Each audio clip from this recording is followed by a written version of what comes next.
O plantio da soja avança na maioria das regiões produtoras. Segundo a Emater, dos mais de 5 milhões e 700 mil hectares, 12% estão semeados. É a safra mais importante para os produtores gaúchos, que neste ano devem se preocupar com uma doença que pode comprometer toda a lavoura. Aqui na área experimental a gente já teve áreas que a gente perdeu 100%.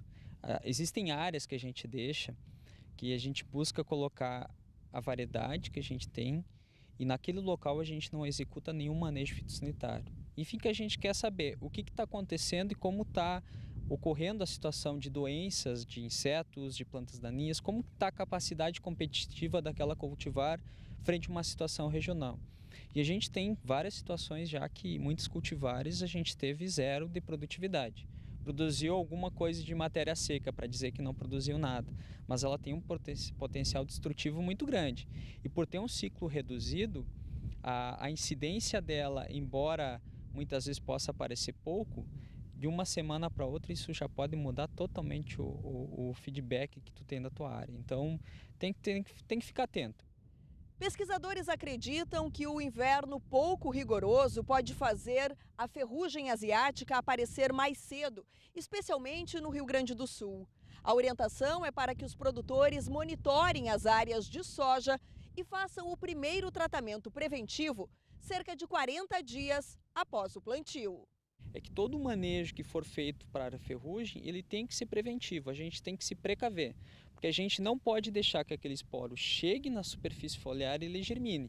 E aí a gente tem uma série de produtos hoje que tem essa ação protetiva e a gente, para aquelas situações onde que já tem uma situação de lesão, o que acontece? E aí a gente já tem produtos que são mais curativos.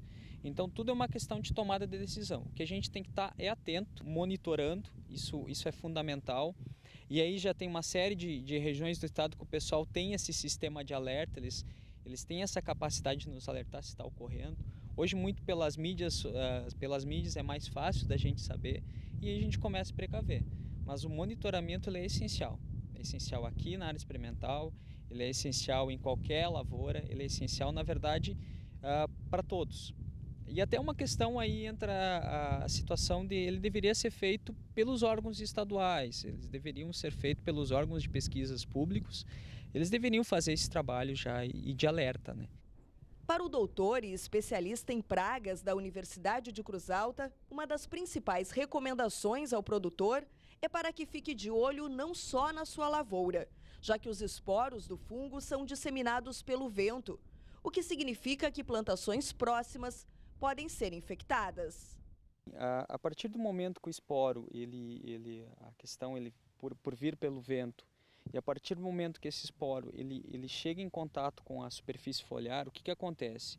Esse esporo ele se deposita na superfície foliar e a partir do momento que ele tem uma temperatura de ambiente adequada, e aí a gente está falando entre 15 graus a 25 graus, que é o que os pesquisadores falam que é a melhor temperatura para esse esporo poder germinar. E quando essa temperatura ela se associa com a umidade do ar, e aí a gente fala em molhamento da superfície foliar a partir de 6 horas, ou seja, tem que ter pelo menos 6 horas do molhamento dessa superfície foliar, e a gente tem o período da noite que favorece isso, o que acontece? Esse esporo que está aqui sobre a superfície vegetal, ele germina. E ao germinar, ele passa a produzir enzimas, ele passa a produzir uma série de substâncias que ele passa a degradar essa primeira barreira que a superfície vegetal tem. E aí entra a parte da cutícula, que é aquela primeira barreira que a superfície vegetal tem. Ao romper essa primeira barreira, o que acontece? Esse esporo ele passa a penetrar, e aí ele já está em outra fase no ciclo, né, da doença, ele passa a penetrar dentro da superfície vegetal, e ele passa a absorver todo aquele nutriente que a planta estaria produzindo para colocar folha, para colocar sistema radicular, para colocar tecido, ele passa a retirar esses nutrientes da planta e passa a ser um parasita. E aí o que ele faz? A partir disso ele passa a completar seu ciclo.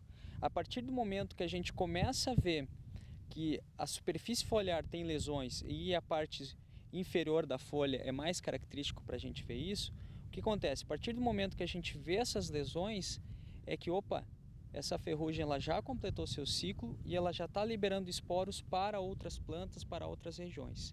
E aí aqui a gente está na região de Cruz Alta, que é uma região bem característica de ventos predominantes. E aí esse vento que está incidindo agora na área experimental, se ele vem de uma região de qualquer, e aí a gente fala não só de Cruz Alta, mas de outras regiões onde que tem esporos da ferrugem sendo liberados, há uma probabilidade muito grande que esses esporos cheguem até a nossa área experimental aqui. A ferrugem é uma das doenças mais severas, podendo comprometer de 10% até 100% da planta e pode ocorrer em qualquer estágio da cultura. Sempre ficar atento. Temperaturas mais amenas e umidade no ar são fatores que contribuem bastante para a presença dela.